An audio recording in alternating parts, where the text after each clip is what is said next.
Good morning, good afternoon, or good evening. This is a podcast after all. You choose the time, place, and platform you choose to listen in on. Find us on Spotify, the Google Play Store, iTunes, or our YouTube channel. This is the Slumpbuster, Episode 3, recording on Friday, August 16th, 2019. I'm your host, Julian Martinez. I am joined by my podcasting partner, Aundre Huynh. On today's episode, we are going to be discussing Antonio Brown's helmet grievance with the NFL, bringing us to the larger topic of head injuries in sports and player safety. And then we will continue our NFL divisional breakdowns. We've done the North, we've done the East, time to head on South. Without further ado, welcome to the show. Hey, how's it going, Aundre? Hey, Juju. I'm doing well. How are you? Doing good. So we have made it officially to episode 3, which means we've officially lasted longer than some of my adult relationships on the show. That is true. And we're actually, I want to give a big shout out to the fans. We've got quite the following on Facebook, some really cool Instagram likes you could see, and followers. So I do want to say thank you to all of our fans. And we got a Gronkowski brother to follow us this week, so that's exciting.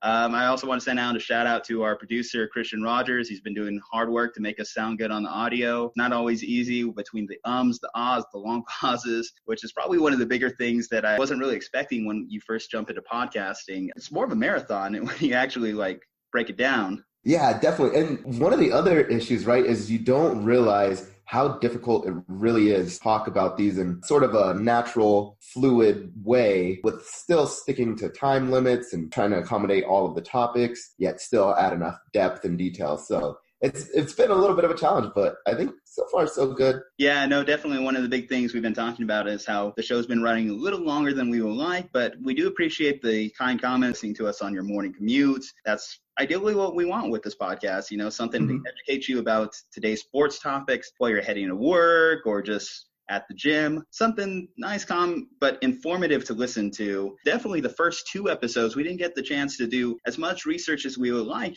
I wasn't expecting the amount of research that goes in day to day to be able to be prepared to give you the best content for this show. Mm-hmm. Yeah, definitely. Right. So we lately we've been recording about an hour and a half, but it's actually hours and hours of research though that go on in the background. Right. So sometimes I'm spending my Sundays or Saturday nights, right, just whenever I can, looking up research, some sports topics. And there's always more sports topics that are pouring in. So right now it's NFL season, but there's tons of stuff that we haven't really even touched when it comes to the NBA, NHL, right, MLB, the UFC, some of those other topics, the soccer leagues, right, so the women's soccer winning the World Cup. So there's a lot of information, even NFL topics that we haven't really even got to. I said in episode 1, too, the main thing right now about this time of year is football is king. We understand that. Yep. We understand that there is a lot of sports that we want to get to, and we will. In fact, in between kind of our main topic discussions, we're going to be pointing out some of the main headlines in today's news. But let's move on forward. Let's progress. I think it's time we talk about this Antonio Brown situation. As much as I would love to push back all things Raiders until next week's show when we discuss the AFC West, Antonio Brown just couldn't help himself. Has this guy completely jumped the shark? So I think it's a mix of a lot of things. It's him sort of being a diva, right, which we already saw that in Pittsburgh when he was playing there. He would, throw fits over him not getting the ball. If, there was a third down play and it didn't go to him, he'd be upset, throwing, water coolers and Gatorade coolers, even doing stuff like in the locker room, posting videos. And so I think it's all sort of culminated in that not only was he never really disciplined properly, he's always been rewarded as well, right? So I think one of the seasons right after he went on Facebook Live, or he did something like he threw one of the water coolers, like I mentioned earlier, he actually got a contract extension. And so now he's obviously the best player probably on the Raiders. And so he's sort of acting however he wants. And I don't know if the Raiders organization can necessarily do anything about it. They're struggling for talent. They traded away, Amari Cooper. They traded away Khalil Mack. It's still going to be probably a while until their draft picks really materialize and, become really solid players. And so he kind of has free reign for right now. Well, what do you think Gruden truly thinks about this whole issue? He's been largely supportive, but I feel like there has to be 2 ways he can either look at the situation. We traded away draft picks for a guy who not only came into camp with a self-inflicted injury, but then threatened to retire. But counter to that, on the bright side, hey, at least we only traded away a 3rd and a 5th. I think when you kind of look at that, he probably, as soon as he dyed the mustache, I think that was probably one of the biggest red flags in that whole situation. But especially, too, when we're talking about a guy who caught 15 touchdowns just last year, Hall of Fame talent, like one of the most remarkable receivers in this league. We're going to be talking about good receivers when we discuss the NFC AFC South today. But Antonio Brown is in that top 3. Oh, yeah, absolutely. I mean, he's always been an exceptional player, right? Without a doubt, you can never question his talent.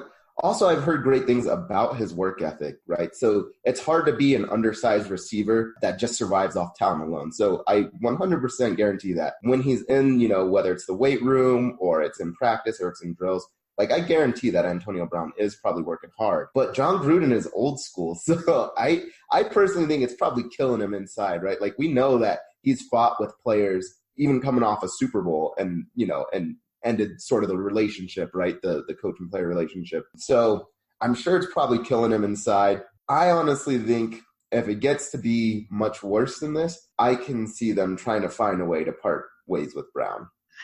I don't know if you can do that after you decide to give him more money too. That's the problem though. Like, is there going to be a buyer for him though? And he's already caused a lot of trouble, right? With 2 teams. Well, with the Steelers mostly, but now he's starting to cause trouble with the Raiders. I mean, the Steelers had to come to the Raiders practically begging to get rid of him. A 3rd and 5th. Like, when you compare that, they literally traded away Martavis Bryant to the Raiders the previous year for a 3rd-round pick. So if that doesn't say how much value Antonio Brown has lost, I don't know what does. Yeah, no, I'm definitely not saying that there's a good solution, right? So I don't know if there's going to be a way for them to get rid of him.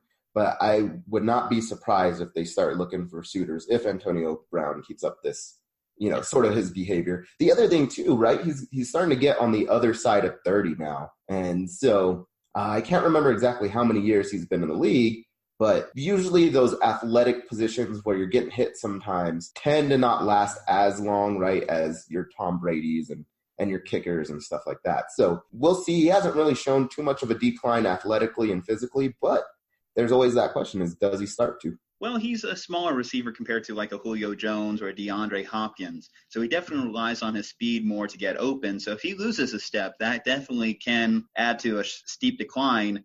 It doesn't help that now he's battling a foot injury, a self-given foot injury. And you talk about his work ethic. One can argue with the whole cryotherapy. He was trying to get his body right. He just made a mistake. I doubt it's the first time he used that equipment. So he should have been prepared to wear the proper footwear and not injure himself, not put himself in this position where everything's just kind of snowballing on him in the media. Anyway, moving forward, so he's had this grievance with the NFL regarding the helmet. He's been given notice on this as of 2017 that they were going to change the helmet. And I don't know who really supports him on this issue because the NFL Players Association was the ones that agreed to this rule.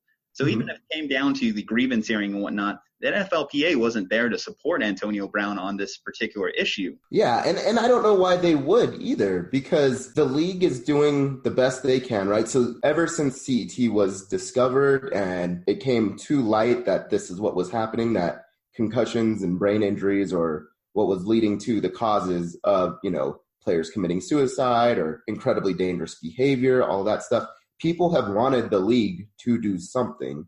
And so, of course, there was the big old class action lawsuit. But now they're saying, hey, we want to protect players. Not only are we putting in rules, right, where you can't target and do helmet-to-helmet hits, but we're also making sure that you have the best helmets available to avoid such injuries, right, to show that we do care about concussions. So, yeah, I never thought Antonio Brown had a leg to stand on. Obviously, the arbitrator ruled against Antonio Brown. So I really don't think anybody was on Antonio Brown's side in this whole situation. Well, you do see certain players come out and say, well, I understand why he's frustrated with the equipment change.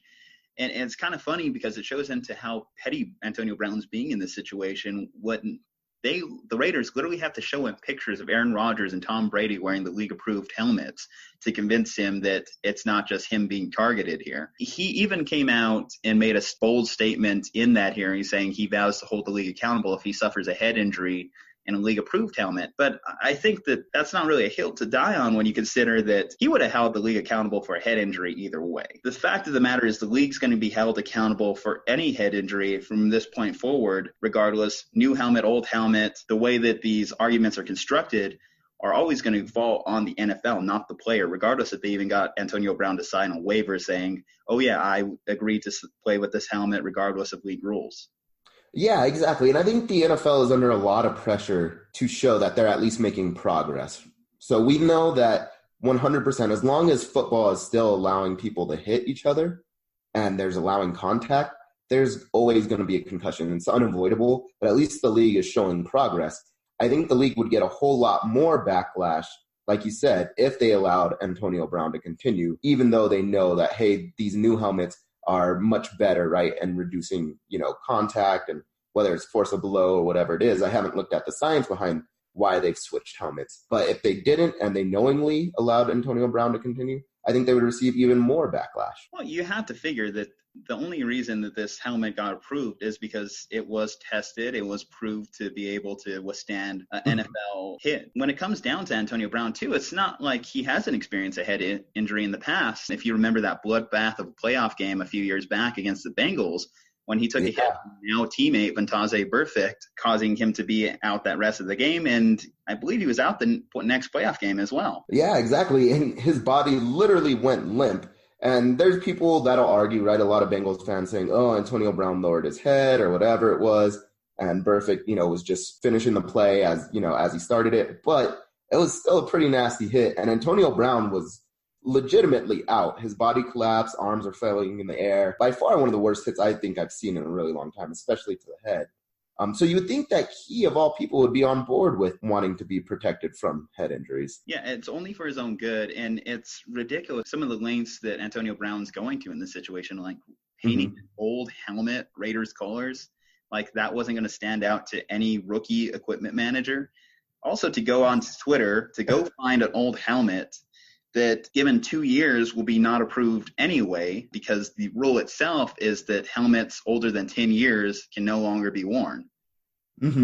It's ridiculous altogether. Moving kind of more into our discussion on head injuries as a whole, players are kind of stubborn about things like this, kind of stubborn about like their equipment, how they prepare, their regimens. Larry Fitzgerald, so when we talk about Antonio Brown, obviously he's lost a lot of respect over the last year. I think now he's even less respected than Big Ben, which is something I didn't think would be the case like just last year. But when we talk about like a player like Larry Fitzgerald, who's very well respected in the league, Fitzgerald has a bit of a policy that he prefers guys to hit him high rather than hit him in the legs. Lions safety from 2 years ago, Glover Quinn, even accounts how he was told by Fitzgerald, screw it, I'll pay the fine if like you get knocked from hitting me high, but I need my legs as a receiver.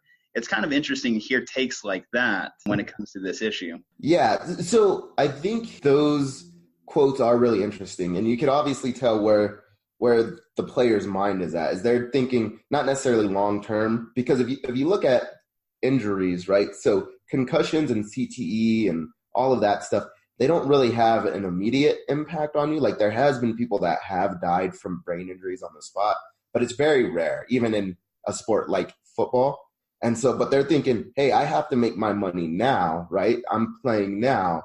And if I tear my ACL or if my leg is broken or something like that, I cannot make my money now. Whereas, hey, if I get a concussion, yeah, I may deal with it, 20 years down the road, but at least I'm still making my money. And I don't know if that's necessarily exactly how the players are thinking and if they're doing all of that math and calculus in their head, but I think it shows that the players care about here and now, which makes sense. This is the time that they're going to have to make that money, and then they'll cross the bridge, of CTE and concussions and all that lasting brain damage when they get there.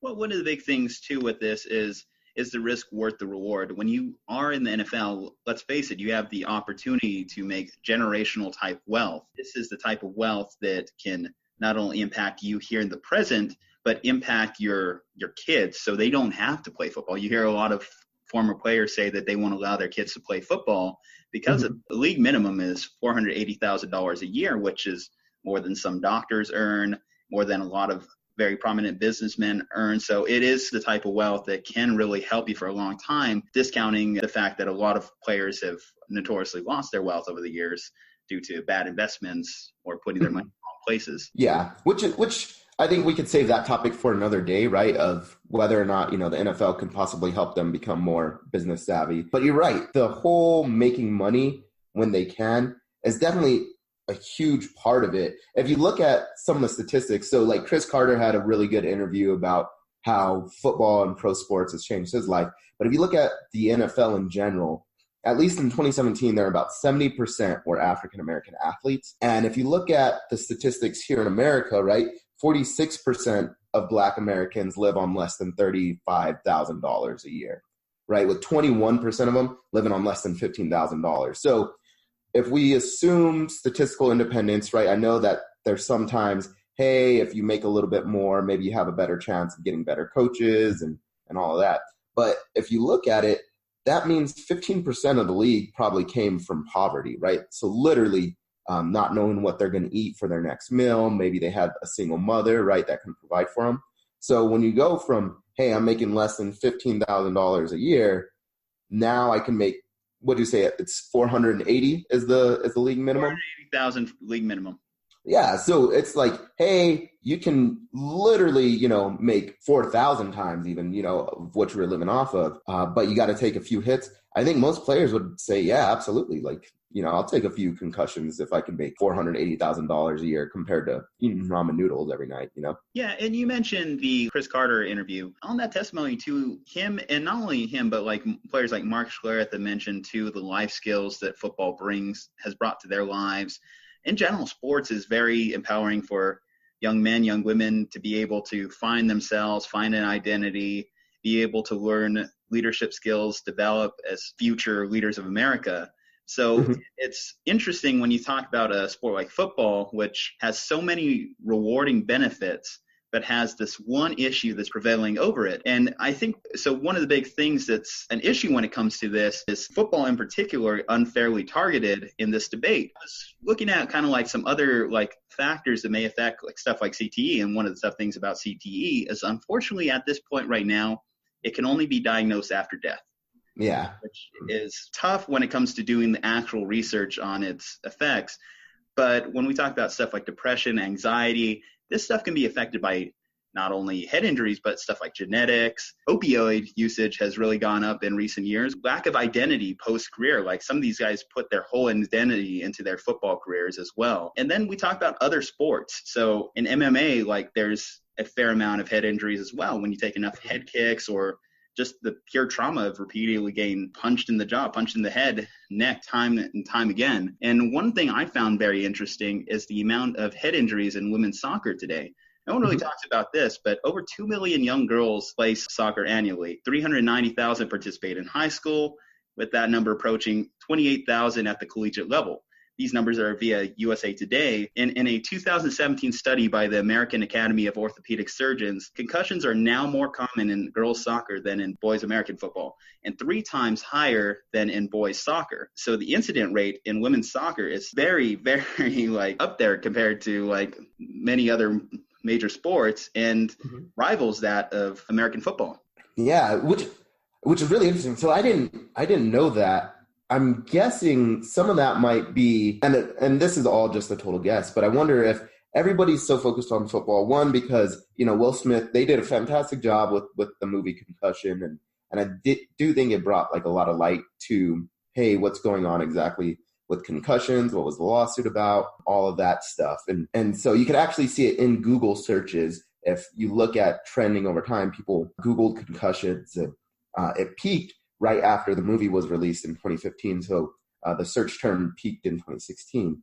What I think is interesting when it comes to women's soccer, though, is everybody mostly associates concussions with football. I think soccer is probably one of the best sports, at least a young child can start off in, and then, you can change sports later on. But now you have sort of the sport on top of, it's, women's, who a lot of people will say women are less entertaining, or it's less intense in a lot of ways. And so I think people maybe are not paying a whole lot of attention to it, and it's not broadcasted as broadly as it should be. And I'm I'm not saying those are my views. I'm just saying that is kind of the sentiment around the sports sort of world, right? And I could see why, like, this topic in particular, head injuries, in correlation to women's soccer, isn't as broadcasted out there. When you just consider the amount of money between the NFL and women's soccer right now. Mm-hmm. We had a huge debate this year, whether or not debating the wage gap between men's and women's soccer players. But the wage gap between the NFL and women's soccer is exponentially higher than men's and women's United States team soccer. And that's why I do think it definitely gets more notoriety, sees more in the public eye, and why it can actually have a Hollywood adaptation regarding the issue. Yeah, no, I definitely agree. And you're right. It's a different platform, whereas the players in the NFL, when they're talking about it on Sunday, everybody hears it, right? And that's why, there's even been other things that players have talked about, whether it's politics, finances, whatever it is. They just have a much broader platform. Whereas women's soccer, even if they were to try to talk about and discuss it, it's such a small platform that and they may feel as though it's jeopardizing their chance to continue to play soccer, right? And so when you have a sport that is sometimes underappreciated and you're participating in a sport where you're having to work so hard just to even put it on the map, now you're going to complain about, hey, there's a lot of concussions too. Okay, well, maybe nobody needs to pay attention to the sport. Well, I do think that we also got to give credence to the amount of money too that people are making off of the concussion issue outside of the NFL. In targeting the NFL, you're talking about targeting a $2.57 billion industry, according to Forbes in 2018, between litigation and the amount of money poured into research on CTE and concussions. You're talking about a lot of money going into people's wallets over this issue. Mm-hmm. Yeah, you're right. And even just from the sort of the publicity standpoint, right, in journalism and the news, there's a lot more money to be made when you're talking about concussions when it comes to football than there is concussions when it comes to soccer, right? So with that said, I think we can put a pin in this topic for now. We'll continue more focused on the Raiders discussion when we talk about our AFC West predictions next week. So as long as Antonio Brown doesn't do anything else crazy in the next 7 days, I think we should be fine. Well, and even if he does, right, you'll hear about it next week. So, okay. Let's go ahead and move on. So I kind of want to just, before we jump into the NFL divisional breakdowns, I just want to talk about a couple of the news headlines that came out this week. Obviously, concussions, one of the more prominent injuries in sports, has taken away from other injuries like ACLs. And that's why I just want to give a shout out to Boogie Cousins. I wish him nothing but the best in his recovery, and I hope to see that guy on the court again one day. I don't know how you cannot cheer for that guy coming off the Achilles tear, the quad injury in the playoffs, and now this. Yeah, really sad situation, especially for my Lakers. I know a lot of people thought the best lineup was going to be with Boogie Cousins on the floor next to Anthony Davis and LeBron. So outside of a basketball standpoint, Boogie never really got paid probably the money that he had deserved for being such a good big man. So wish him a speedy recovery and hope he can still at least make one last push after recovery. Yeah, and I wish I had this news headline last week when we were discussing the Patriots, but it looks like Josh Gordon officially got cleared to come back to the NFL this season. Whether it's going to stick this time, it's hard to say because we've seen this before. We've seen it time and time again, him getting reinstated, suspended.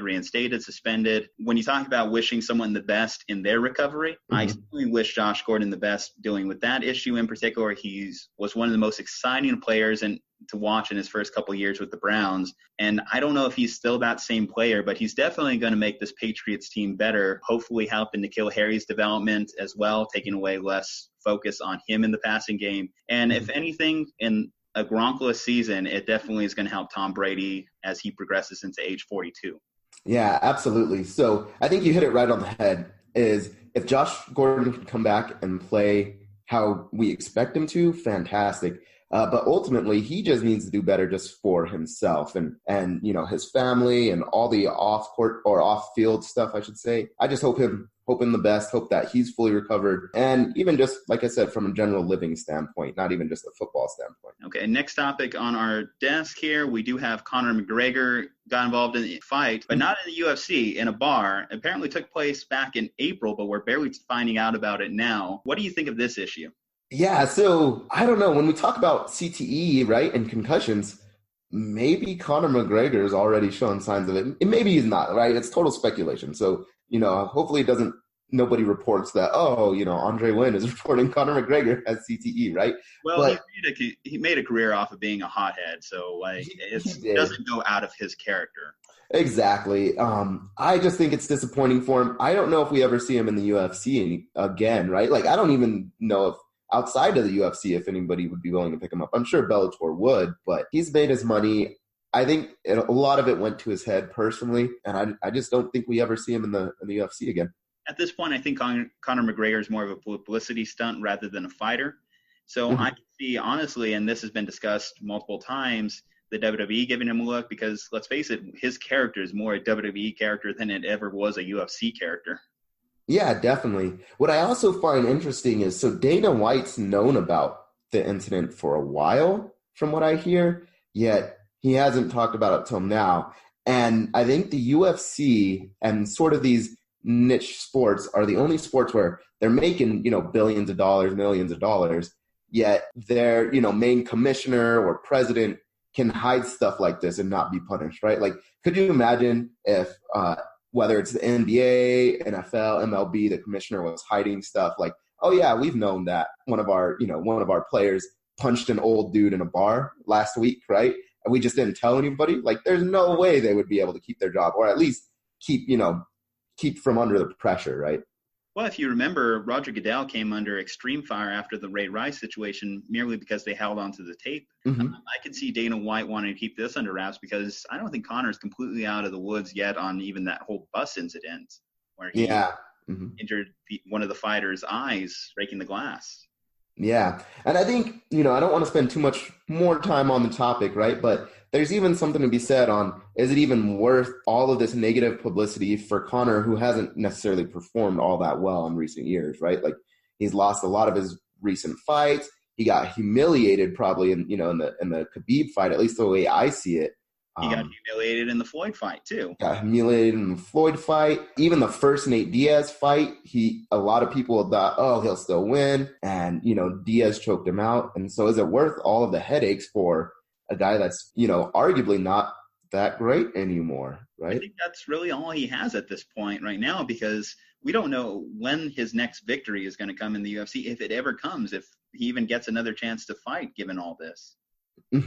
Yeah. No, we'll save the UFC talk for another day, but it is an interesting sort of headline. The other headline from this week is Darryl Drake's passing, wide receiver coach of the Steelers. So Steelers are my team. I just want to give a shout out and thoughts, prayers to everybody with that situation, Darryl Drake's family, the Steelers organization, all their friends. Also, there was reports that Darryl Drake had felt some heart pains. He did go to the hospital, decided to leave that night and not stay overnight. And so really, if you're ever feeling, and this goes for anybody, not athletes, not just our listeners, but anybody, if you're ever feeling that, hey, something doesn't feel right, always take care of your health first. So good lesson for all our listeners, all our fans. Thank you for bringing that to the show, Aundre.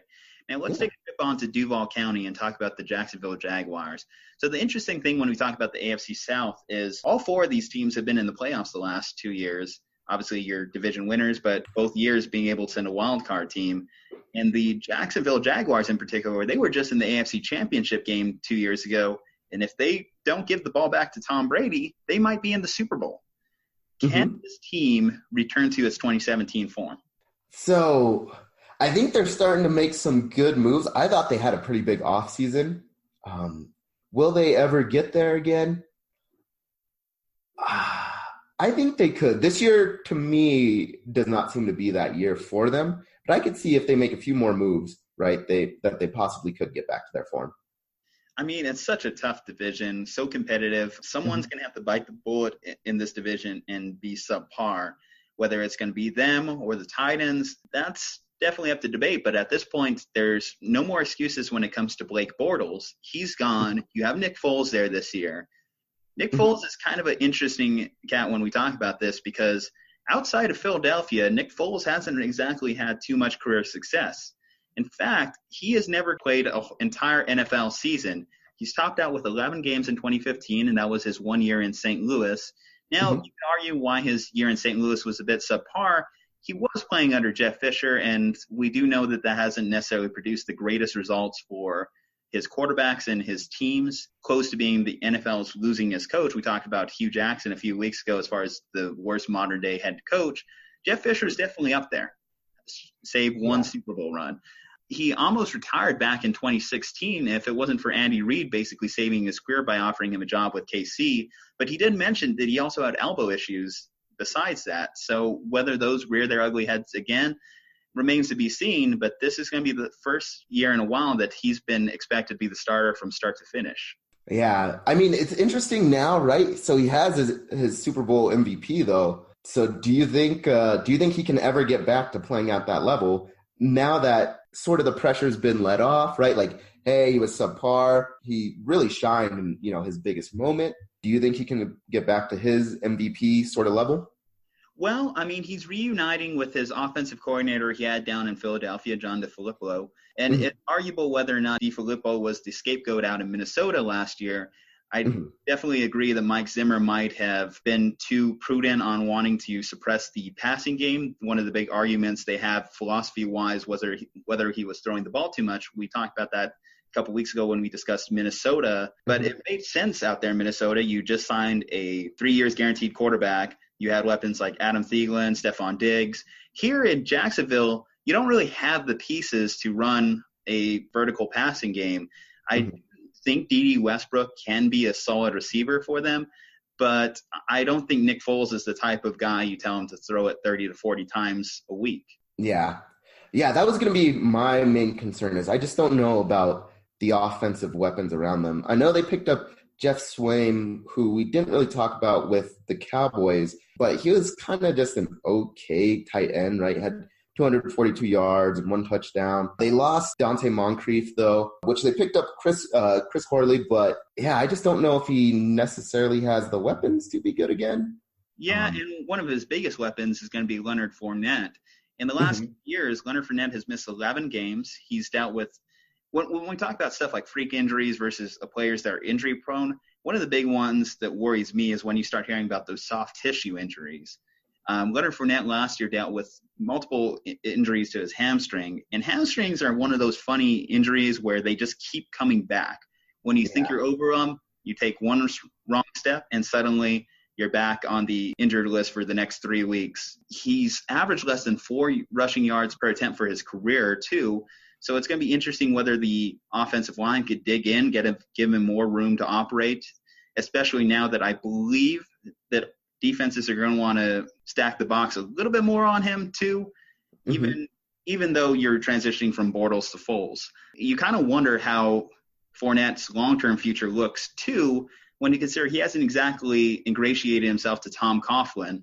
When he was suspended last year for starting a fight with the Bills, it voided all of his guaranteed money, which means basically the Jags wanted to cut Fournette right now. They don't owe him a dime for the rest of his contract.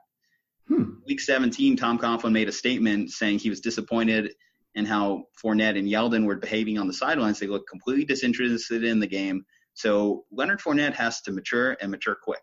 Yeah, no, I think those are all really good points on the offensive side. So what do you think about their defensive side? Okay, well, they made a very interesting pickup in Josh Allen at number 7. I probably guess they didn't believe that Josh Allen was going to slide to them, thinking that the Giants might have picked him up at 6. So they were definitely probably more than happy to see that. He adds them another strong pass rusher, as he had 17 sacks last year in 2019 for Kentucky. It's almost a shame that this team doesn't play the Bills, because I would have loved the opportunity to see Josh Allen sack Josh Allen. Not only that, of course, Jalen Ramsey and his feud with Josh Allen, Bills Josh Allen as well. It's interesting. We're going to want to see how Yannick Ngakoue performs, given that he didn't receive a new deal from the Jaguars after his holdout ended. So it's going to be interesting to see how he responds. Does he perform twice as hard to get that big deal, or does he kind of rest in his laurels due to, being a little bit down? Yeah. And, well, I know we talked a little bit, right, about do they return to the form in which, they had played the Patriots that one year and made it into the playoffs. A lot of that was because their defense was so good. So I do like the Josh Allen pickup. And I think that's really going to be the identity of this team, is can they really improve or, continue to maintain good defense while Nick Foles and some of the offensive weapons they have at least increase the offense just enough to finally get them there. I don't think it'll happen this year, but that is sort of the identity they had that one year in which they really performed. Between Ngakoue and Jalen Ramsey, whether they choose to shell out money to protect their defense over the next couple of years. Picked up the fifth-year option on Jalen Ramsey, which means he's due for $13.7 million in 2020. He's playing out the fourth year of his rookie deal right now. It's going to be interesting to see how the Brinks trunk stunt at training camp affects his bottom line with Tom Coughlin in the years to come. Mm-hmm. I'm going to go ahead and give them a 8-8 record this year. They were finished last year 5-11, so I'm predicting Foles is about a 3-win difference for them. I've only got them at a 2-win difference, so I'm saying 7-9 for them. Okay, that's fair. Let's move on to the Music City. It's interesting. So this team is 9-7, and we did mention they were going to be a tough team for week one when they played the Browns. They have a lot of questions around them, particularly when it comes to their quarterback situation. Marcus Mariota is officially going to be playing out the fifth year of his rookie deal. The Titans do have the option to perhaps franchise tag him next year, although the franchise tag next year would be $25 million. And it's going to be interesting. What do you consider Marcus Mariota at this point in his career? He's drawn a lot of comparisons to an Alex Smith type, where he's good, but it's good enough to kind of push you over the hump. Similar to Alex Smith, he's dealt with a lot of change between his coordinators and head coaches over the years. This will be his fourth offensive coordinator and third head coach just in the 5 years he's been in Tennessee.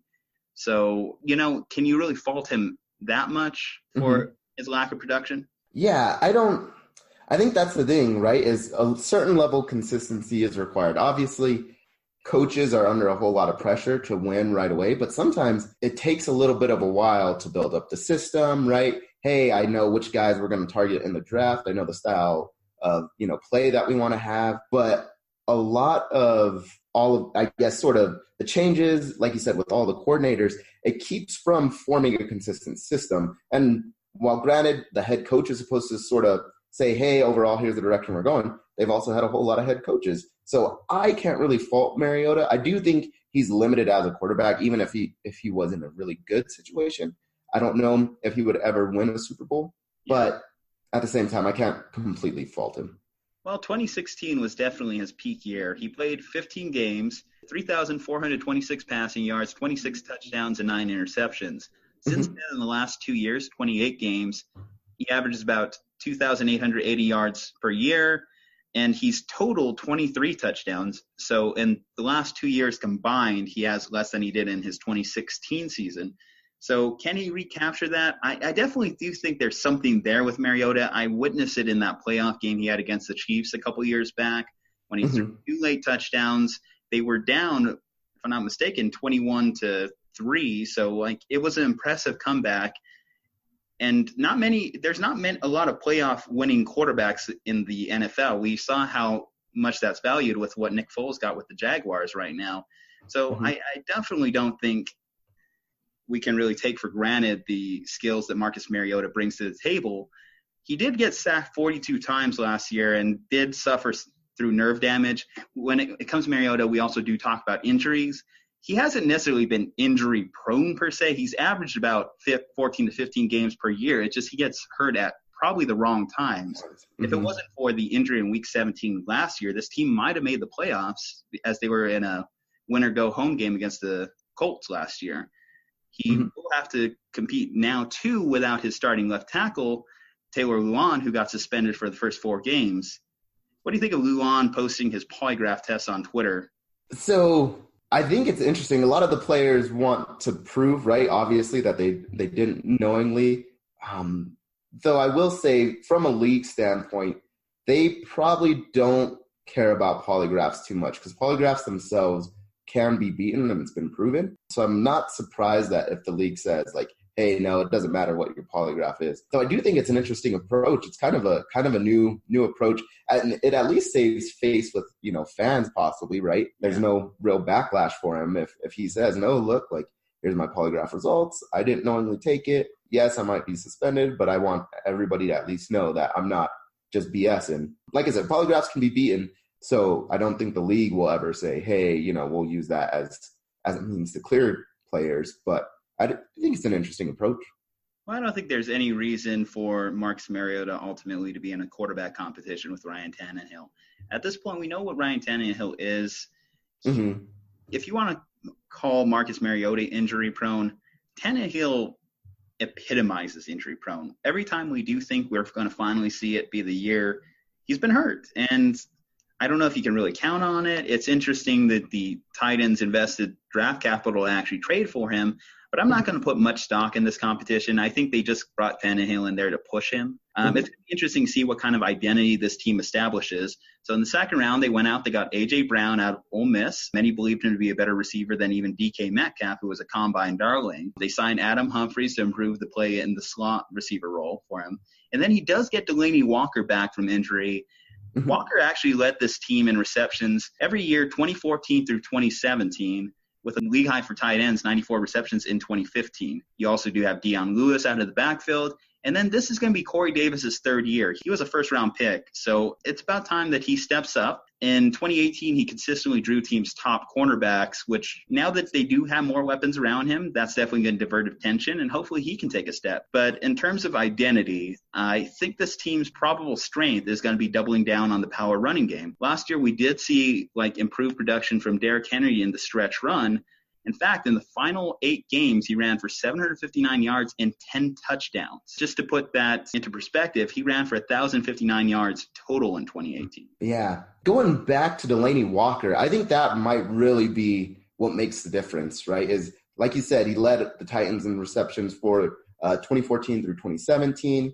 He broke his leg. So if he can recover from that leg injury, hopefully there was no soft tissue damage that also occurred during the leg injury, which I haven't heard of there being. So hopefully he can get back to form. They do have quite a few offensive tools and weapons. So I do think it can be an interesting year. If anything, this could probably be Mariota's, best year to show that, hey, no, I am worthy of still being a starting quarterback, given all that, he now has with Adam Humphries, if A.J. Brown pans out, Delanie Walker, Corey Davis, Dion Lewis, so. Well, this definitely is a prove-it year. So, if Mariota's going to perform, now's the time.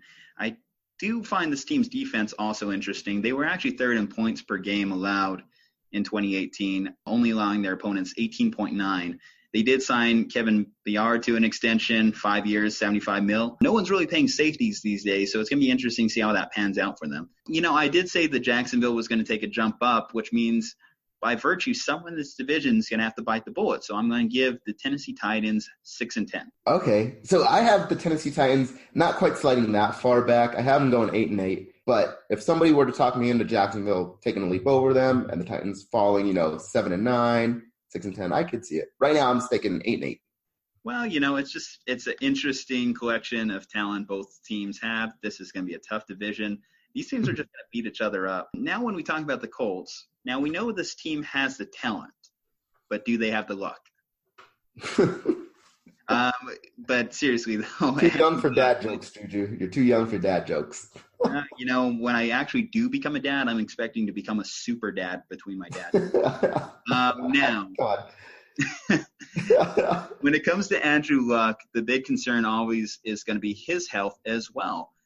So right now he's been dealing with this weird injury that is at a calf, is it an ankle? It sounds like it's a high ankle sprain now, according to their GM, Chris Ballard. The problem with the Colts, at least when it comes to Andrew Luck, is these injuries always start off seeming so minor, and then they progressively become worse. I remember back to the entire 2017 season he missed. There was reports, he might be ready by week 1. He'll probably just miss a couple games. Then week 8 passed, 10, and suddenly the season's gone.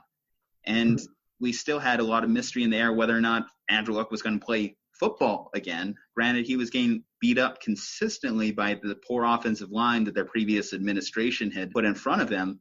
I do think Chris Ballard is one of the best executives in the league. We gave a lot of praise to John Dorsey a couple of weeks ago, but we left this guy, Howie Roseman, out of the discussion. What this guy has been able to do in the last 2 drafts has been really remarkable, between going and taking a chance on Quentin Nelson, getting him in the top 10 when a lot of people say guards shouldn't go that high, stealing late-round talent like Darius Leonard, who led the NFL in tackles last year. But still, the constant theme is what's going on with Andrew Luck. It's like a dark cloud surrounding what I predict could have been a very optimistic season for this team. Yeah, well, so something else I'll say about their GM, Chris Ballard, right, is he was also able to re-sign all of their own free agents this year, which I don't know how often that really happens. So credit to, I guess, the team that's, performing well as a whole.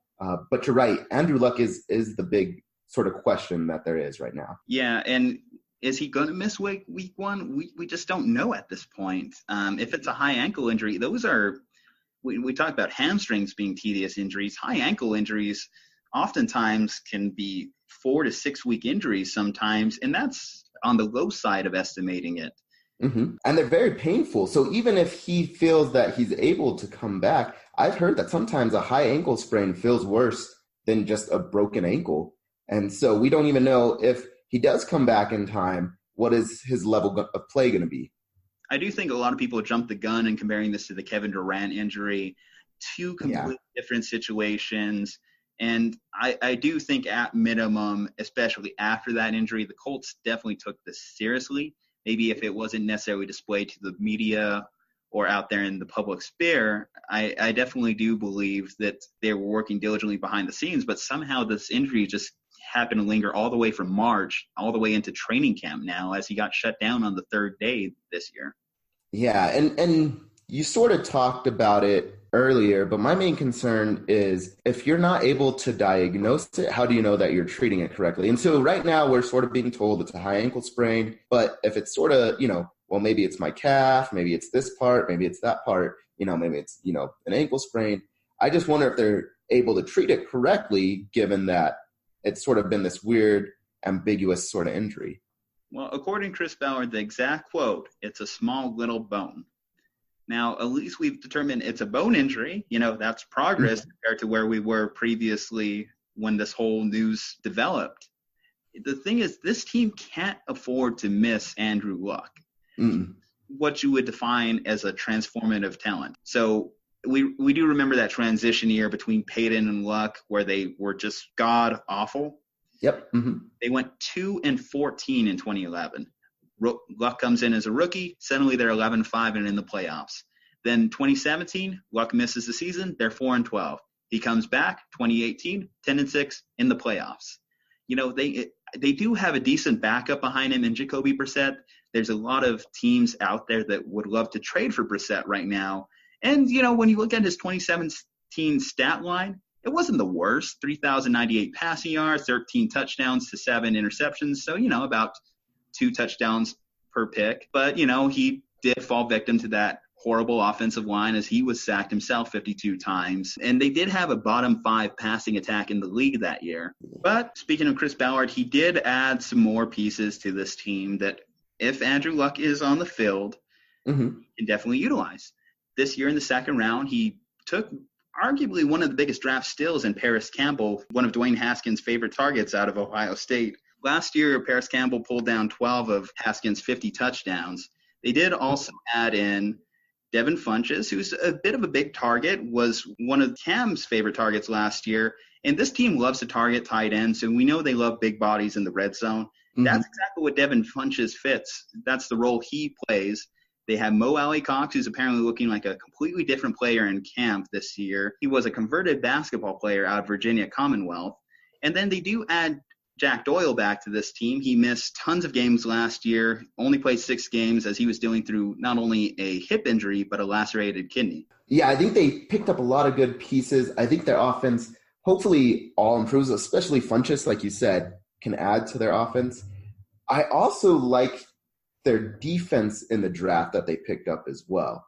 I don't think this team got any worse from last year. Like I said, they didn't lose any free agents. They picked up quite a few people, had some good offensive drafts. But their defensive side, too, also seems like it improved. Yeah. So knowing what I know and I'm going to assume for now that Andrew Luck doesn't miss any time. I'm going to give this team an 11-5 finish. That's exactly where I put them, 11-5.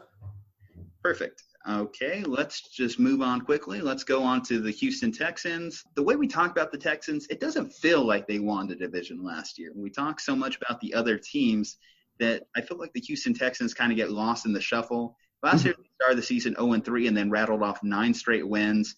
You kind of figured Deshaun Watson was going to start a little bit slow coming off of that ACL injury, but he really bounced back in a big way, and I'm interested to see what his year 3 development is. We focus a lot on quarterbacks, so I actually want to start on their coach first before we really get into like Deshaun Watson and his development. So when it comes to Bill O'Brien, this is going to be his 6th year in Houston. He's actually has a very quality record, 80-42, but one of the big ones that stands out is he's 1-3 in the playoffs. And that one win only came via the Derek Carrless Raiders in the 2016 playoffs.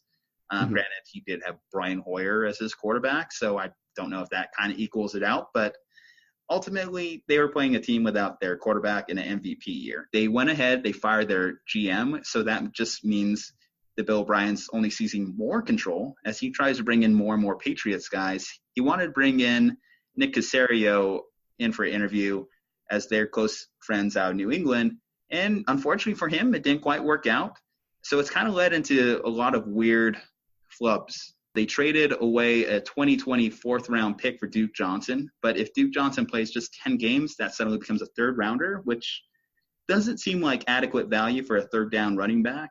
Then they went out there. They missed on the offensive tackle they wanted and had to settle on Titus Howard out of Alabama State, so small school offensive tackle who was originally a high school quarterback that just happened to put on 100 pounds in college. And now they're dealing with this Jadeveon Clowney situation, and Lord knows if they're going to get a good return on investment if they have to trade him. Mm-hmm. Yeah, so I think it's interesting that you talk about the playoff record, right? So not too long ago, everybody was talking about Marvin Lewis with the Bengals, right? So, hey, he's made it to the playoffs several times, never won a playoff game. And so in this case, okay, you won one of your playoff games, but do you think we could possibly see a regime change anytime soon? Well, at this point, now that he's taking more and more power, it seems unlikely that someone would come in and knock him out. It does seem like he does have a good relationship with ownership right now as well. And I do think Bill O'Brien is a good coach. Now, it's kind of funny because when you talk about like former Patriots disciples, obviously Matt Patricia managed to sneak out a win last year against the Patriots.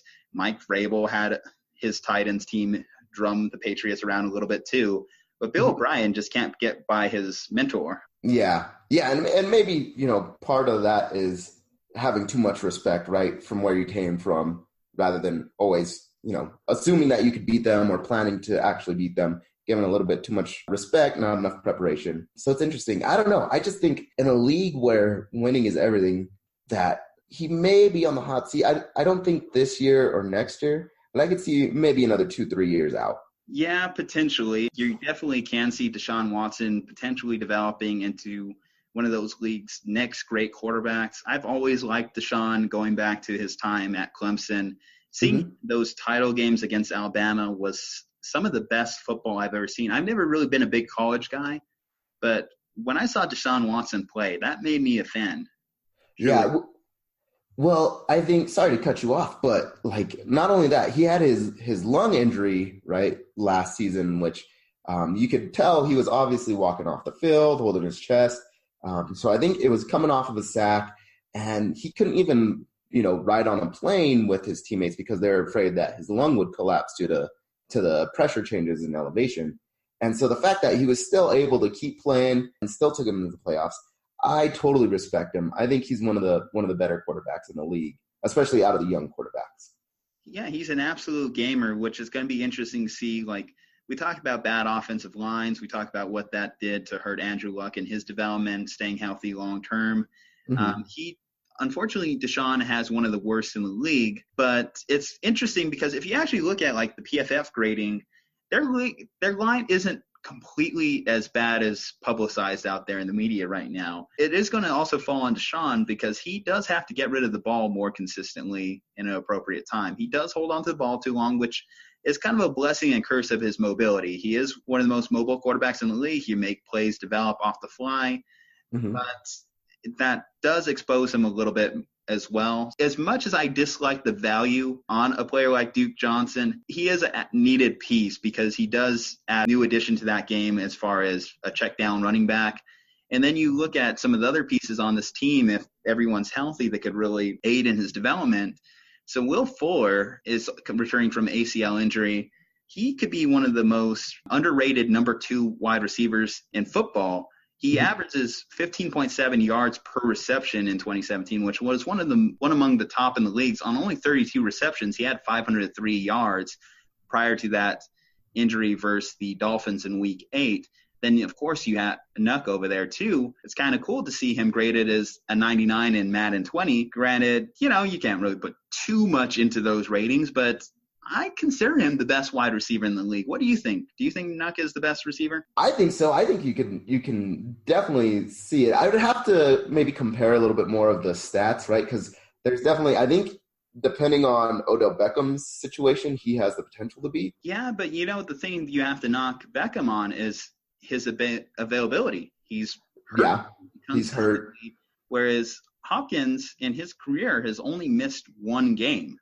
2017 missed a game, and I believe the only reason he missed that one was because the Texans were out of the playoffs. That was Bill O'Brien's one losing season. That was the Sean Watson injury year. By the end of the year, they were wide risk injuring a player long term. Yeah, one of your stars. Yeah, so I think I'm sorry, I cut you off. But in fact, right now, his only kryptonite was Brock Osweiler in 2016.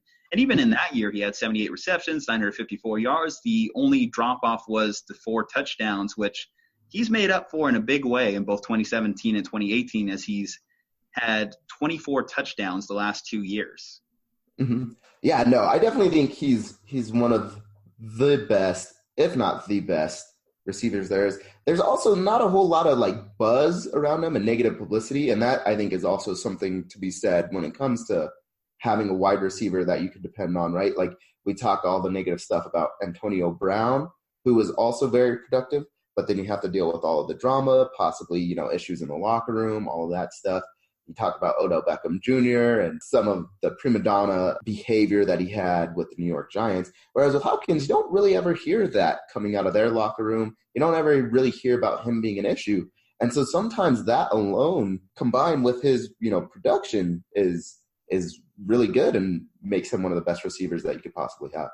I actually met him, one of the nicest guys I've ever had the opportunity to meet. It's actually going to be interesting. So on this defense, you do have a J.J. Watt who came back in a big way with 16 sacks in 2018. So he's back to being J.J. Watt, which is great to see after only playing 8 games in 2016 and 17. But it's going to be interesting to see how this Jadeveon Clowney holdout affects him and the rest of that team as well. Now, Jadeveon Clowney hasn't quite lived up to our expectations of him given his number 1 overall pick status. He's a 3-time Pro Bowler, but he's never had double-digit sacks. Good player, but what would you say his worth is given he hasn't lived up to the billing of what you expect from a number 1 pick? I think that's the thing is it's all about value, right? If he were drafted a little bit lower, right, we might not necessarily be having this conversation. There's also some other questions that I have with the defense as well, especially around their secondary. And so I think all of these questions could sort of be a bad situation for Houston. Now, that may mean that Clowney can get paid a little bit more, though, being that, hey, your secondary is not as good, right? But we'll see. What do you think? Unlike the running backs that are holding out, Jadeveon Clowney definitely is in a better spot, being a edge rusher who can also play both inside and outside. However, I think it's more likely that he gets traded than he signs an extension with the Texans right now.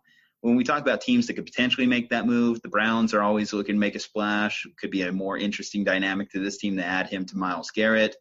I could see him end up with the Giants. They're looking for an edge rusher right now. They made some weird picks, granted, over the last couple of years, but I think why not cash in on a player like Clowney who at least can add some notoriety to your team, take some pressure off of the other young players. And then there's, I've heard another team floated out there, the Eagles, who already have one of the best rosters in the game. You add a Clowney to that, and you're talking about they could be. Yeah. So with that said, where are we predicting this team to finish? So I know Houston, that they had won it last season. I haven't taken a step back, though. Like I said, there's questions with the secondary, though I know that they did replace some of the guys that they had lost. With Clowney holding out, I don't know how that's going to affect the locker room. I have them going 10-6. 10-6, that's exactly what I had for them too. I have the Colts winning this division. It's going to be tight all year. Jaguars finishing 8-8. They're going to keep it close. It's just going to be a dogfight. Yeah, I think so. And I'm really excited. I think, the Colts and the Texans have two of the best quarterbacks, obviously, in this division. So I'm excited to see some fun football between the two teams. Okay, moving on to the NFC side of things. Mm-hmm. The NFC South, this is also going to be a very competitive division. We're talking about a division that has 2 former MVPs and 3 former Super Bowl quarterbacks in it. And then there's the Bucs. I do see like one of the more interesting notes about this team is they finished 4th in the division 8 of the last 10 years, and it makes sense when you have constantly had the Panthers are good, the Saints are good, Mm-hmm. Falcons have been good at times throughout this run too, and you have 3 established quarterbacks, and then you talk about this team, they have Jameis Winston, and they're really not sure what they have in him right now. He's going to be playing on his 5th year, which means he could be a free agent next year. And ultimately, this is going to be an uber important year for Winston. Yeah, I think so. And so they just got Bruce Arians, right?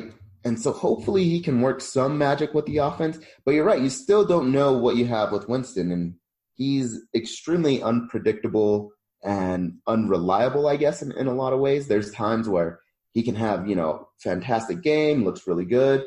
But he almost throws as many interceptions every year as he does touchdowns, right? So last year he had 14 interceptions, but he had 19 touchdowns. But that's still, at least for every 1 touchdown that you get, you're going to have about 0.75 interceptions, right? So for every 4 touchdowns, you get 3 interceptions. That's well below the league average and very disappointing for – he's also a number 1 pick who has underperformed relative to what our expectations are. Hopefully, Arians can lift his stat line. Yeah, and we talked about, too, right, as the Adam Humphries a little bit earlier. So they lost Adam Humphries, which they replaced him with Rashad Perriman, but Perriman's numbers just aren't quite what Humphries was. So now he has, one, I guess, worse of a target. So it could be a really interesting year for Jameis Winston. And I don't know if we really ever see him as a starter again, if he has a bad year, right, and on any team. Yeah, that's going to be interesting to see where his next step is if he doesn't really produce this year. Does he go to another team and just be a backup? If he does have a decent year, do Buccaneers think about putting a franchise tag on him? It means you have to pay him $25 million next year to take another 1-year flyer on, hoping that he has a breakthrough. This team also has some very, very big questions on their defense as well. So they lost Quan Alexander, which was a big piece of their defensive unit. They've had questions in their secondary. And then they went ahead and made an interesting franchise decision to release Gerald McCoy and bring in Ndamukong Suh. And that's caused some controversy because McCoy has made some comments saying that he expected his jersey to be retired, and then shortly in a couple of weeks, they give Ndamukong Suh his number. It's kind of funny when you look at where McCoy ranks in terms of the Bucs franchise history. He has 54.5 sacks in his Bucs career, which is 3rd all time on the franchise leaderboard, only behind Warren Sapp and Simeon Rice. And then you have Warren Sapp coming out here with, they owe you nothing. You didn't help this team win. Well, in fairness, Warren, at the end of the day, what is a 4-3 nose tackle going to do to dictate wins and losses? Exactly. Yeah, and that's the thing, right, is there's a lot of guys who statistically are as good as it gets, right, or some of the best players in the league, and they've been loyal to, for the most part, right, obviously he's with the Panthers now, but he's been loyal for almost a decade, and he just had bad teams around him. What can you say in a very competitive division? Yeah, exactly. The net amount of points Gerald McCoy scored was never going to be equal to the subpar quarterback play that this team has produced over the years. He's a 6-time Pro Bowler, which if you look at kind of jersey numbers that have been retired in the Bucs franchise history, only 8 players have made at least 5 Pro Bowls in Bucs history. 3 have had their jersey retired, 3 more unofficially. So Gerald McCoy at 6, it does raise some questions as to how this team could so easily dismiss arguably one of their legends. Yeah. I don't really want to talk too much about this team, just given that we have a lot more interesting squads to talk about. I I do hope to see Jameis take a step and really live up to his potential, because I don't hate the guy. I do enjoy seeing Bruce Arians as well. One more piece I want to bring up is whether their pick Ronald Jones can produce in his second year at the running back position. I think it's going to be a big year for him, because if he doesn't produce, he's probably also out the door as well. Mm-hmm. So overall, I see this team. They were 5-11 last season. They're going to be 4-12 this year in my book. Oh, you have them going backwards. So no, I think you hit the nail on the head. If there is sort of a saving grace, it will be Bruce Arians if he can work some magic. I do question Byron Leftwich as an offensive coordinator. My pick for this team, though, I hope I'm wrong. I hope Jameis Winston has a great year, but I don't see them doing all that well. So I've got them going 6-10. Okay, that's respectable. I mean, not the worst in a competitive division, but it's not just the division I question when it comes to them. It's the conference as a whole. Every team can scrap, and I just don't see the Bucs as one of those scrappy teams right now. Yeah, no, I see that. I can get on board with that. So the next team we're going to discuss here is going to be the Carolina Panthers. So this team had kind of a roller coaster of a year. So they started the season 6-2, and then ended up going 1-7 in their next 8 games. One of the big kind of turning points in the season was that Thursday night game against the Steelers, where they just got absolutely blown out, 52-21.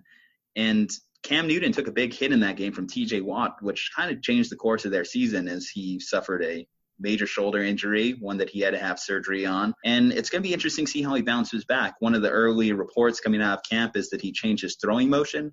I don't know how much stock you can really put into that, as if he's pressured or it comes to a point where he has to get his team back into the game. I feel as though he's going to revert back to the old throwing motion. He's been doing that motion for, close to 20 years of playing football versus the 1 year of a new form. I don't know if it's going to stick necessarily like you would hope to. Exactly. And you're exactly right. When it comes to a live game situation, has the one, sort of off season of changing your throwing motion, has that outweighed your years and years of practice, right? And what you've been used to. And so when you're under pressure and you got to get rid of the ball, you're not thinking about, hey, is my throwing form exactly right? It's, hey, I got to get rid of the ball. I've got to throw it. And whatever your motion is, that you just naturally revert to, I think he'll just go back to it.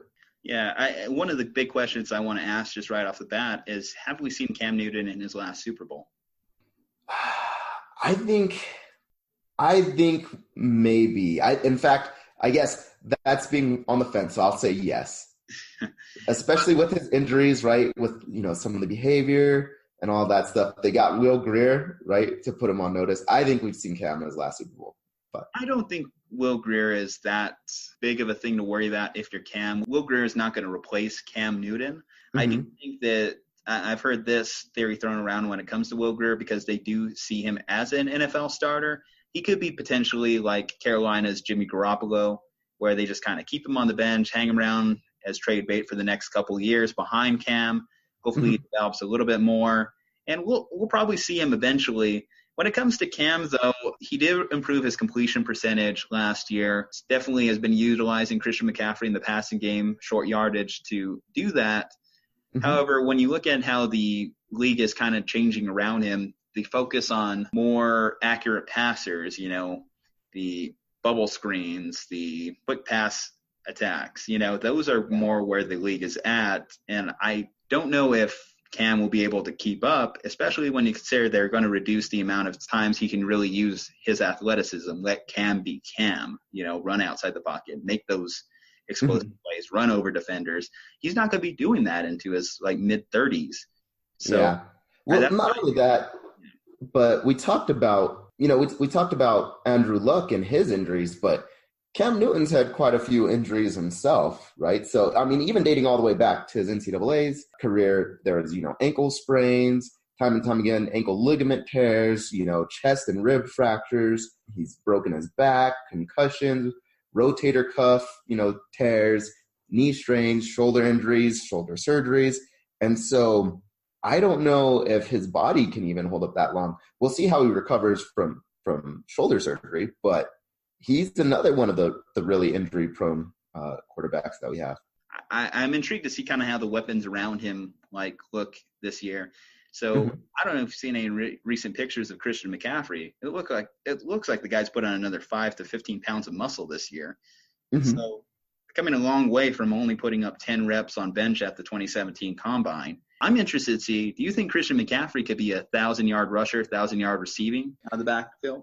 I think he could be at that elite level, though there are some times where weight doesn't necessarily help you. I think in this situation it probably will, right? But Le'Veon Bell, when he first came into the league, he actually had to lose weight to be a better running back, right? Especially when you're talking about a running back that also has a lot of receiving yards, right? But I'm excited to see him. I do think he can compete with some of the best backs in the league and possibly could be a top 3 back. Well, if you have to critique any point of Run CMC's game, it's definitely running in between the tackles. So I definitely think the added strength will help him in that regard. Albeit, sometimes putting on muscle mass can leave you more exposed to injury sometimes. Obviously, you're less flexible, have less range of motion. So we'll see how he goes being able to run with that additional weight on. It's going to be a second year for DJ Moore, the first-round pick out of the 2018 draft. He underwhelmed a little bit last year. He had more fumbles than he had touchdowns, 3 fumbles, 2 touchdowns last year. In the last 6 years, there hasn't been a receiver that's led Carolina in receptions. Greg Olsen led the team from 2013 to 2016, and obviously the last 2 years, Christian McCaffrey has been the top receiving target for Cam Newton. So I'm not too crazy confident in DJ Moore being able to be one of those top 20 type receivers in the game, and especially too, there is a potential Greg Olsen does come back this year. He's dealt with multiple foot breaks last couple years, limited him to just 16 games over the last 2 years, only 44 receptions. Other than that, what are you kind of thinking for this team? They did draft also Brian Burns out of FSU, I should also mention, too, which could add some elements to their defense. Yeah, so let's see. I think from an offensive standpoint, if Cam is okay, right, I think they'll be middle of the pack. I think they'll be all right. Their defense was only 19th in points allowed, which is not awful, right? It's not the worst in the league. So having Brian Burns hopefully helps that, though I think that might be more valuable when it comes to their yards allowed, which they're already sort of middle of the pack. So I think if Cam can get back to the way, that he was playing back when they were in the Super Bowl, and the investments that they made in their O-line, if all of that comes together, their defense starts to come together, I can see him having a decent year. But right now I put him at 8-8. 8-8. Okay. Well, you did mention their defense. I do want to say they also do have very talented veterans. Obviously, we mentioned Gerald McCoy when it came to his transition from the Bucs. He's going to be a leader on that defense. And then you can't talk the Panthers without mentioning Luke Kuechly's name. As long as he's on the field, you have a quarterback for your defensive unit, one of the smartest players in the game. And I do think that's going to help any defense. I will say I have this team also finishing 8-8.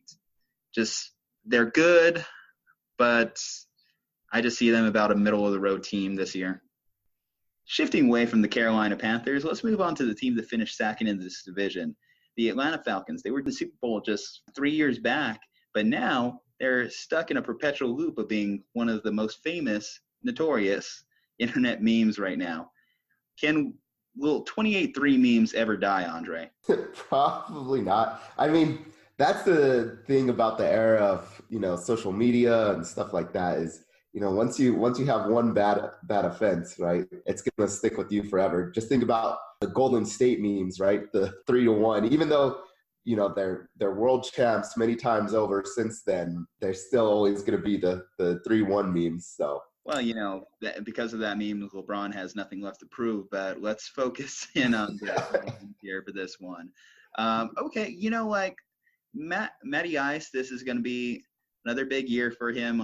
He has that MVP trophy in his shelf right now, but one of the big questions a lot of people have is, can he get back to that same tier? What tier does he fall into? You did have the NFL Top 100 list come out a few weeks ago, and he was ranked below players like Baker and like Deshaun, who haven't really even done anything in the NFL to this point. Like, how do you feel about how underrated Matt Ryan is in the game today? Yeah, so I mean, if you look at it statistically, right, I think he is by far the most underrated quarterback in the game.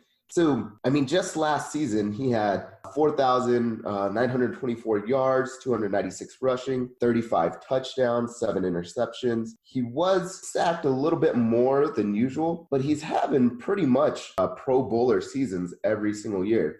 Not only that, but over the past 2 seasons, he's number 1 in air yards. So what that is passing without yards after reception. So that means he's like this metric, I guess you could say, it's less help from your receivers and more of just, can you throw the ball far and can you throw it accurately? And he's number 1 in that compared to all quarterbacks. His completion percentage, I want to say, is 5th, and he's 3rd in touchdowns over the past 2 years.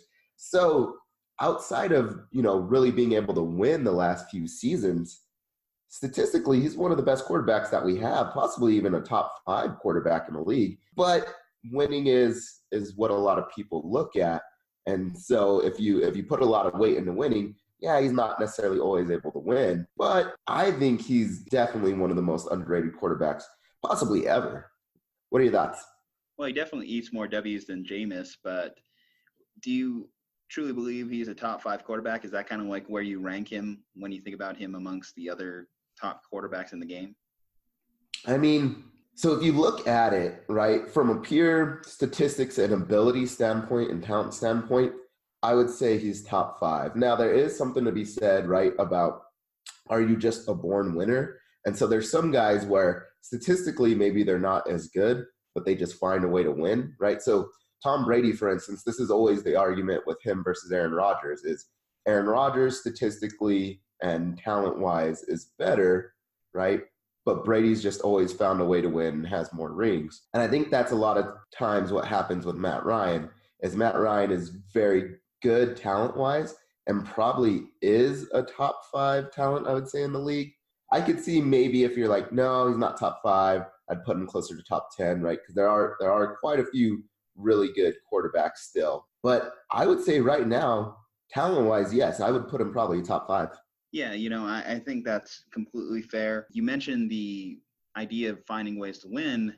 He's just always going to receive flack for finding a way to lose in that Super Bowl. It was one of his low points, and it's one of the biggest low points in the history of football, unfortunately. Mm-hmm. Hard to overcome.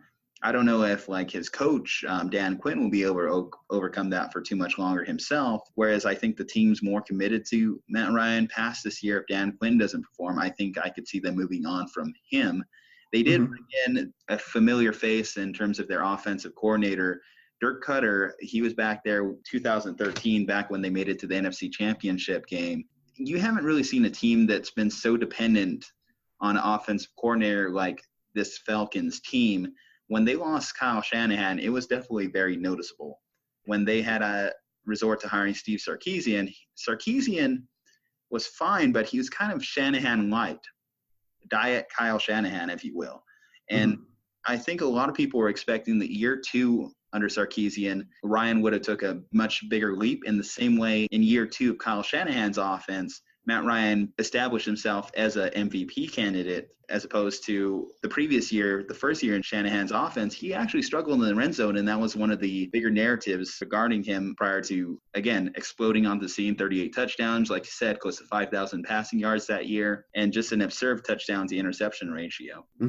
Besides Matt Ryan, you also have to talk about his targets, a lot of the players that will be catching the ball for him this year. In that backfield, you have Devontae Freeman, and it's going to be his backfield all to himself this year. You will see some Ito Smith worked in, but not quite the same way you saw Tevin Coleman be a part of the offense. Coleman was definitely more of a more prototypical third-round back that could carry the workload in the event that Devontae Freeman went down. If Ito Smith is thrust into a bigger role because of Devontae Freeman's health, I don't think this team will be as successful. Freeman missed a majority of the games in 2018 because he was battling knee, groin, foot injuries. That's a lot of injuries for one back. Yeah, and that's the thing, is we're always talking about, the health and safety of these players. And running backs have the most sort of pressure on them. They're taking the most hits out of any of the players. And so Devontae Freeman is back from injury, though I don't know how long he can stay healthy. And if he's not healthy the entire season, is Ito Smith good enough to carry an entire role of a running back one? And from what I've seen, it doesn't appear to be that way. Maybe he has made a lot of gains and big steps forward, but right now I can't see Ito Smith being a reliable starting back. And if they have an inconsistent running game, then you could argue they'll probably double down on the passing game. And when you have receivers like Julio Jones, who's a top 3 wide receiver in the league, probably deserves to be the highest paid once again when he gets another pay jump, presumably this year or the next. And then you have Calvin Ridley, the second receiver there. Big rookie season. He had 10 touchdowns, double-digit touchdowns in your rookie year is definitely something to not turn your nose at. Really telling of how highly regarded Nick Saban viewed Ridley. He viewed him as one of the better competitors he had. And, you know, when you talk about like Nick Saban, like from the college to the pro game, he's seen a lot of NFL talent walk through that Alabama locker room. Mm-hmm. So to hear how highly he regards Ridley is definitely something. Yeah, definitely. I mean, they also have, right, Mohamed Sanu, who's by no means, like, so yes, he's only their third best wide receiver, but that's a pretty good third option. And I know we talk a lot about duos in the league, right? So you got your Adam Thielen, Stephon Diggs, Julio Jones, and Calvin Ridley. If Calvin Ridley can continue to maintain his production like he had last year, I could see them, you know, being sort of that argument of, hey, maybe they're one of the best duos in the league, right? So I was definitely impressed with Calvin Ridley's season. I think, like I said, Mohamed Sanu adds to that depth at wide receiver and options. And, of course, Julio Jones is Julio Jones. He's a monster. I just want to add one more thing to Freeman, too. When he was at his best, he was very involved in the passing game, had over 50 receptions in both 2015 and 2016. And if he adds that element back to his game, then, too, that's going to be another huge plus for Matt Ryan in this offense. One of the big things, though, that really hurt this team last year was definitely the defensive side of the ball. You can argue that it wasn't necessarily for lack of talent. It was lack of talent's ability to stay on the field. Deion Jones is one of the better linebackers in the league. He missed 10 games with that foot injury last year. But it's kind of amazing. In just 6 games, he did record 53 tackles. And I guarantee that played a big role in why the Falcons decided to sign that guy for a 4-year contract extension with $34 million guarantee. They believe in his ability to lead that defense long term. And I think that they could definitely see a boost this year with better health, better luck moving forward. And that's going to lead this team to be a potential playoff team again. Yeah, so I think that's the thing. From what I noticed, they don't have a whole lot of free agent pickups on the defense. They did draft some defensive players who, some of them I've seen like a lot of good notes about them in their sort of draft reports. That being said, I just don't know how much they can contribute right now. So it really is going to rely a lot on, can their defensive pieces that they lost last year due to injury come back, stay healthy, and continue to play at a high level? And if they can, yes, I could possibly see them getting back to at least partially their form of when they made the Super Bowl. Hopefully both offense and defense can stay healthy, and we can see the best version of this team. Okay, so with that said, where do you rank this team? So this team, the tough thing, right, is they're always going to be in a division where you got Drew Brees, and anytime Drew Brees is playing in your division, it's tough to win it. They went 9-7 last season. 7-9 last season. So I'm going to do the reverse. I'm going to say they do improve just because they get their pieces back, though I worry about some health. So I'm going to say 9-7 this season. I'm going to go ahead and give them 10-6 and put them as one of my wild card teams for this year. I definitely do foresee like a improvement for Matty Ice. I think he's going to come back to form. I don't know if he's going to be quite at that MVP level he was a few years back, but he's definitely going to be in that conversation, I believe. Moving on, so you talk about roadblocks. Obviously, we have the New Orleans Saints in this division. Will the Saints be able to breeze to a title, or are they too busy thinking about last year? So, man, dad jokes again, Juju. Dad jokes. I know, I still. So, I think, I guess let's start with, do you think they got screwed last year, right? So there's a whole lot of, it was the one PI call, right, that you guys didn't give, and that's what kept us out of the Super Bowl. So do you think they got screwed last year? Well, it's interesting. Whenever we do have like a huge call like that, we tend to forget that there's essentially 59 other minutes of game, including in this game, the extra overtime. Now, I think it's egregious, when you have a game where all eyeballs are on it and something like that happens. I do think that the NFL may have overcorrected in this situation. Yeah. Their decision to change the ability of coaches to be able to throw challenge flags on PIs. I don't care as much about like the Hail Mary per se, but I do think that I'm kind of like not excited to see how these judgment calls are ruled. And I don't think that the results are always going to be the same, in the same way that the ambiguity of the catch rule was so frustrating to fans just a few years back. I think that's going to be the same thing when we talk about reviewing these challenges. Going back to the main thing about the Saints, it's kind of funny actually, in a division where there's 2 league MVPs, Drew Brees actually owns neither of them. Do you think this will be the first year that he's able to pull down that accomplishment? So he did make a Pro Bowl last year, right? He had his highest completion percentage, which is the highest it's ever been. So arguably you could say that, yeah, he's playing the best football that he ever has. And statistically, right, like he's one of the most accurate quarterbacks probably ever, which is impressive, especially for being a quarterback at his height. He's not generally considered one of your bigger quarterbacks, right? So I think if they were, to win their division and he makes another really, deep playoff run, getting close to a Super Bowl, I could see him possibly getting an MVP this year. I do wonder about sort of his biological and physical timeline though, right? So he's also playing in his year 40 season. And I know we always talk about when is Tom Brady going to take that hit, right, and fall off the ledge. Well, we've seen that Brees has been injured. In fact, that was one of the reasons why they shipped him out of San Diego. And so being, age 40, being a little bit undersized as a quarterback, can Drew Brees stay healthy at least for the next few seasons, including this one, to win that MVP? I don't know. Well, I'm not so much worried about him taking a big shot and that being the end of his season. I am worried about his stamina compared to like a lot of the younger quarterbacks in the league. One noticeable trend that I saw, and it all took place in that big Dallas game that he played, was prior to playing Dallas, where they lost 13-10, they were averaging 37.18 points per game. Now, think about how ridiculous that is for an NFL team to be able to put up. 37, close to 40 points a game. They put up over 40 against the Eagles, Rams, Vikings. They put up 50 on the Bengals. This was one of the most explosive, unreal offenses to see. And then, and excluding Week 17 because Teddy Bridgewater played, over the final 6 games with Drew Brees, they averaged 20.67 points per game. We're talking about a 17-point drop-off in production. You can argue, did they just fall back to the mean? Or was something in that Dallas game, did they figure something out and made essentially not only Drew Brees, but the Saints offense just average? Yeah, so I think it was just a little bit of regression back to the mean, right? So it's hard to continue to maintain that production. Though I do think it is interesting, right, that you point out is Drew Brees' stamina over the season.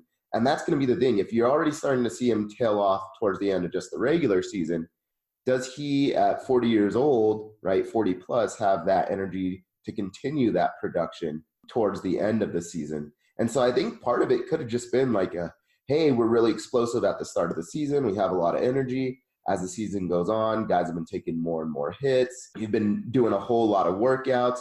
Your body's starting to get sore, right? You've wasted a lot of energy at the start of the season. And so you're just naturally starting to regress a little bit. And I think that one thing, too, is this team is definitely going to rely on Brees a little harder this year. I think that everyone just naturally assumes that the Saints are just going to be able to slot into that title contender position they've been the last couple of years. But it's hard to come back from the 2 heartbreaking playoff losses they've had these last 2 seasons, between the pass interference call last year and then in Minneapolis Miracle a couple years back. Now, I do believe that one of Drew Brees' most unique characteristics is his ability to elevate the talent around him. And he's definitely going to need that because they lost Mark Ingram to the Ravens this year. Their center, Max Unger, he retired. And, those are the 2 key losses there in particular. Unger was a 3-time Pro Bowler. Ingram was a multi-time Pro Bowler as well and was a dynamic 1-2 punch with Kamara. It's interesting because I think back to Thanksgiving Day where it's kind of amazing. So Drew Brees threw 4 touchdowns against the Falcons on Thanksgiving. Mm-hmm. How many of those do you think went to Alvin Kamara or Michael Thomas? For the touchdowns that he threw? Yes. In a game that Drew Brees threw 4 touchdowns, how many of them went to a combination of Kamara, Thomas, and I'll even throw in Mark Ingram? Well, I'll give away the answer. The answer is 0. In that game, he threw touchdowns to Tommy Lee Lewis, Austin Carr, Dan Arnold, and Keith Kirkwood. So if you are a fantasy football owner, you probably threw your remote against the television screen seeing that. But it's interesting that, like I said, like Drew Brees has the unique ability to elevate the talent around him, get the most out of younger receivers. I definitely do think maybe even Traquan Smith could take a bigger role in this offense. It's funny, too, during Michael Thomas's recent holdout, Keith Kirkwood, even though I kind of mentioned his name in jest, Kirkwood was actually taking first-team reps during Michael Thomas's holdout. So that might be a name to kind of like keep your eye out on. But speaking about the main guy, can't guard Mike Thomas. Mm-hmm. So again, we're going to just pose this question. Is Michael Thomas the best receiver in the league? Because he's getting paid like it. So maybe here in a few seasons, somebody else, gets paid more and then the market balances itself out. Michael Thomas has had outstanding numbers ever since he came into the league. I mean, he was definitely worth, the contract boost and extension, though it's a little bit early maybe to give him that, right? Like he's got to compete with, DeAndre Hopkins, Antonio Brown. Like I said, we'll see what OBJ can do now that he has sort of a better offensive scheme around him and a better quarterback thrown to him. So I don't know. I thought it was definitely a lot of money. What I will say, I do like the fact that the Saints recognize, hey, Michael Thomas has been putting in the work. So from what I hear, from day one, Michael Thomas has always been doing everything as hard as he can, right? He practices as hard as he can. He lifts as hard as he can, does, drills as hard as he can. And is always putting in the work, and he has put up the production to meet, his hard work. I don't know if I would have made him the highest paid receiver in the league. What do you think? Well, it's going to be interesting to see kind of more or less how the Saints choose to distribute their money over the next few years, because you do have interesting players that they manage still in later rounds. Like eventually Alvin Kamara is going to come to the point where he's going to need to get a contract. You're going to talk about players like Marshawn Lattimore is eventually going to have to get a deal. You have this aging quarterback named Drew Brees, too, that's actually playing out the last year of his contract. That's going to be very heavily discussed. In fact, the funny thing about the quarterback room right now for the Saints is they have neither of these guys under contract for next year. So I'm sure they're going to figure out a way to keep either a combination of Drew Brees and Teddy Bridgewater, or throw as much money as they can to just keep Drew Brees going for another few years. It'd be nice if they could keep Bridgewater because they've invested a lot of time in making him that heir apparent. Mm-hmm. And I do want to see Teddy Bridgewater eventually claim a role with a good coach like Sean Payton rather than go off to some random team to potentially fade into obscurity. Yeah. Yeah, and I mean, Teddy Bridgewater himself had some pretty decent seasons, right, back when he was up in Minnesota. So I'd like to see him take over. The one thing I wonder about, so going back to losing Max Unger, right, is they sort of need a center as well in order to protect their quarterback. And in fact, centers a lot of times are the most important piece on that O-line. And so it seems like they weren't able to pick up a very good center, at least this season, right? So they picked up Nick Easton and drafted Eric McCoy, who was the second highest rated center in the draft. But if neither of them pan out, right, you're probably going to have to either hope you can draft another really good center or try to pick up a really good center in free agency. And if you're spending a lot of your money, do you think they would have the ability to be able to bring in another center? I definitely am not going to discount the importance of offensive line. Obviously, we've talked about a lot of teams with bad offensive lines in this episode. I do think that these crafty older quarterbacks like Brady and Brees, though, have figured out a way to disrupt pass rushes in the quick strike passing game. So unless you're playing teams like the Rams, who have Aaron Donald that could really bring a lot of heat up the middle, there's not a lot of great centers around the league. Offensive line play has been down at least the last few years, just in general, league-wide. There's not a lot of great offensive line talent coming out of the draft recently, save a Quinn and Nelson, and a few bright spots in between. So it's kind of unfortunately, a bit of a crapshoot in terms of drafting. So maybe they could piece it together. I definitely do think that Drew Brees is the type that can even elevate the play of his offensive line with what he does to stay upright himself. Mm-hmm. One of the big things that kind of like was a big turning point for this Saints team a couple years when they moved from being out of the playoffs to being back in the title hunt was when they improved their defense. Mm-hmm. Now, they lost Alex Okafor to the Chiefs this year, but this is going to be a big year for Marcus Davenport. They traded away a lot of draft capital. In fact, they didn't even have a first-round pick this year because they traded for Davenport the previous year, trading away that pick to the Packers. And then they also traded away a 2019 fourth-round pick to acquire Eli Apple. So they made some changes to this defense. Going back to Davenport, when he first came out of the University of Texas San Antonio, he was noted as a bit of a raw prospect. And when you talk about players in the Senior Bowl his given year, PFF rated him one of the worst in terms of win rate, so gaining an advantage on an offensive lineman, which that's discouraging when he's supposed to be your top pass rusher on your team. Save for Cam Jordan, of course, but like top outside linebacker pass rush. Also on this team, like I mentioned, you do have Marshon Lattimore here.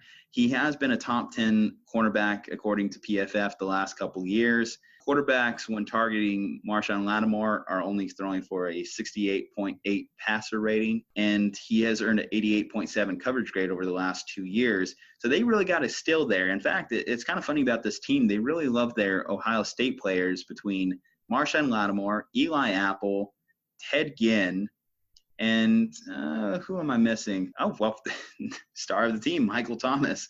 Mm-hmm.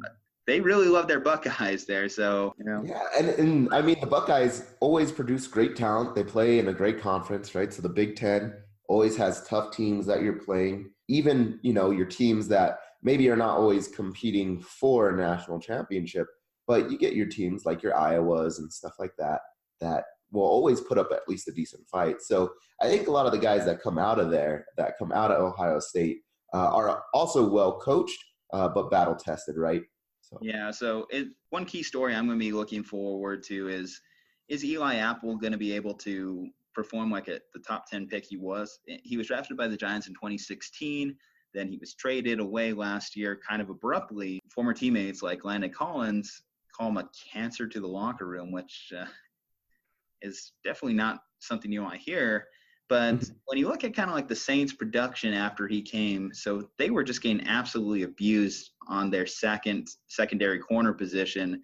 They were a bottom 3 defense in terms of pass defense last year prior to Eli Apple coming. And they didn't take a drastic step forward. They were still like about 22 when he did get there, but it did show improvement. And I do think second year of comfortability in this defense can be a huge plus to Eli Apple's production alongside Marshon Lattimore. Yeah, and I mean, I also wonder how much of it is being, in maybe a better system, right? So, or at least a system that matches Eli Apple a little bit more, and how, like you said, comfortability right there. And that was my main concern with this team. We know that the offense is always going to be electric. Yes, they did lose some key pieces, but like you said, the passing defense for most of last year, they were ranked like 29th. They're 14th in a lot of the other metrics. So they're either bad to mediocre in most of their defensive metrics, except for their rush defense. The rush defense was extremely good, so they were ranked second in the league. Though, does losing Alex Okafor impact that? I don't know, but I think that's going to be my main concern with this team is, have they improved defensively? And I'm not saying it's a huge concern, right? Like, I don't think they're going to be a bad team by any means, but I would like to see more improvements on the defense end. Yeah, the last thing I'll close out with is it's going to be a big year to see what Alvin Kamara can do in that backfield by himself. But then again, actually, I should say he's not necessarily by himself. They've actually had a interesting undrafted rookie end up over there. Devin Ozingbo from Nebraska. I'm hearing a lot of good things about this guy. He's gained first team reps. And when you talk about the Saints, they have actually a very great history in terms of getting undrafted rookies on this team. And I mean, Alvin Kamara is a prime example of them being able to come up with steals past the draft. Yeah, and the other thing, right, is that there are so many other options, right? And Breeze can make use of so many other options that it can sometimes take pressure off of your backs, right? Or at least make the defenses be forced to cover, right, some of those other, whether it's deep coverage or whatever it is. And so you relieve a little bit of your pressure on some of your more rookie backs and give them more of an opportunity, more space to run. Okay, so let's go ahead and close this out with our predictions. I am going to say that the New Orleans Saints are going to finish 11-5 this year. That's going to be my prediction for them. They were 13-3 last year, but I do think the division is going to be more competitive around them, which is going to cause a little bit of a fall off. But I still have them obviously winning 11-5. I gave the Falcons 10-6 and the Panthers 8-8. Yeah, so I chose the exact same score. I think they're going to be 11-5. Like I said, they lost a lot of their key, well, not a lot, but they lost some key offensive pieces. I think they'll be just fine, but I do have them sliding backwards just a little bit. Still win the division, though. Perfect. All right. Well, that's going to put a bow on this episode. Thank you, Dre, for coming on board, and we'll see you next week. Yep. See you next week, Juju. Thank you to our listeners for tuning into this Slumpbuster with Juju and Dre. We will be back next week with guest correspondent Eris Blakely to conclude our series on the NFL divisional breakdowns with the AFC and NFC West. We'll talk a little Hard Knocks and ultimately keep you up to date with the latest sports headlines. Listen and subscribe to the show via Spotify, iTunes, the Google Play Store, or our YouTube channel. Also, if you'd like to stay up to date with the latest happenings of the show, follow us on Twitter @SlumpbusterPod or Instagram @SlumpbusterPodcast. Once again, thanks for joining us, and we'll see you next week.